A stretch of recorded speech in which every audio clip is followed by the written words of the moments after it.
Si A, B et C sont trois nombres décimaux, on aura de même A fois B moins C égale A fois B moins A fois C.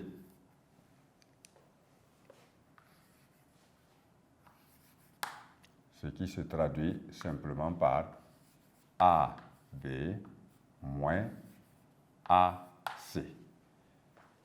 Alors, dans ce deuxième volet de propriété que nous pouvons énoncer sur le développement, nous disons simplement que la multiplication, propriété 1, ce n'est pas 1, c'est 2 plutôt, parce qu'on a la propriété numéro 1. Donc, propriété 2 maintenant.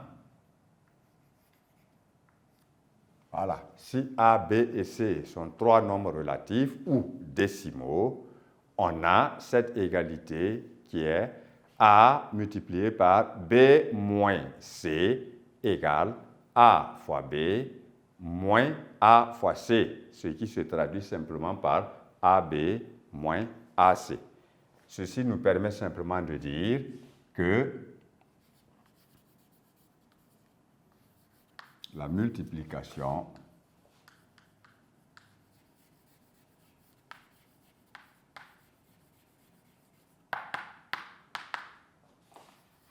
est distributive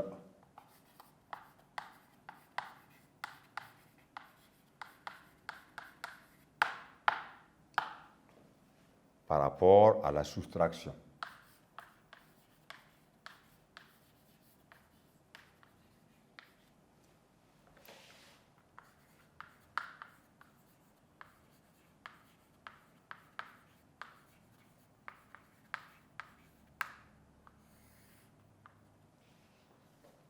Alors, voilà donc le fondamental à retenir sur ce grand 1 concernant le développement de n'importe quelle expression. Cela veut dire, lorsque nous parlons donc de distributivité, il y a le mot distribuer. Alors, cela se tient simplement par ce schéma-là.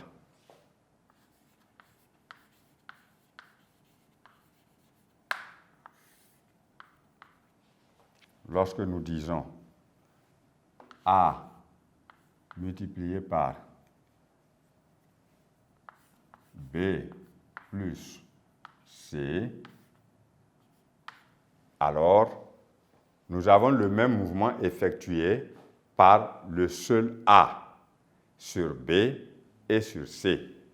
Donc on le désigne par une flèche A multiplié par B.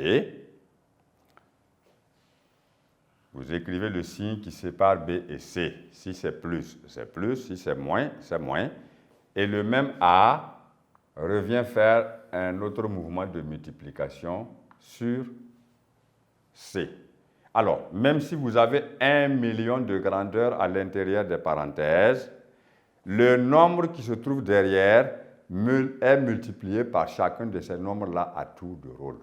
C'est comme si vous avez dans une maison, vous trouvez 5 personnes assises, et si vous serrez la main à la première, vous allez en faire autant sur toutes les 4 autres personnes, parce que vous avez distribué la salutation. Donc ici, les parenthèses constituent une maison, les nombres que l'on y trouve sont considérés comme des personnes, et le nombre qui est derrière les parenthèses est considéré comme l'étranger qui arrive dans la maison.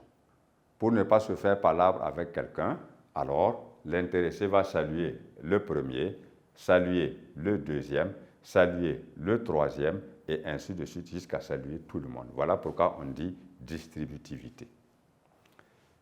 Alors, lorsque vous faites ça, cela vous permet de dire que vous écrivez A multiplié par B plus A multiplié par C. De même, lorsque vous dites A multiplié par B moins C, vous voyez bien que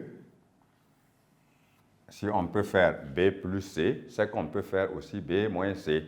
Et c'est toujours la même distribution qui vient dans la multiplication par A.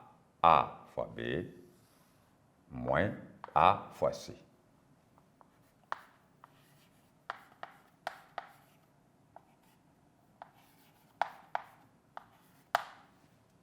Voilà. Donc, c'est ce schéma-là, désigné par les flèches, qui montre que le même nombre multiplie chacun de tous les nombres qui se trouvent dans les parenthèses l'un après l'autre. Et c'est ce qui traduit le caractère de distributivité de la multiplication par rapport à l'addition. Alors, nous avons parlé donc de transformation d'un produit de facteurs en une somme algébrique. Il faut ouvrir une parenthèse pour vous expliquer ce qu'on appelle facteur. Lorsqu'on parle de facteur, ça veut dire que nous parlons des nombres que l'on multiplie entre eux. Par exemple, quand j'écris A multiplié par B, les nombres A et B dans cette opération de multiplication sont appelés des facteurs. Si nous avons dit écrit A plus B, il ne porte plus le nom de facteur, il porte le nom de terme d'une somme.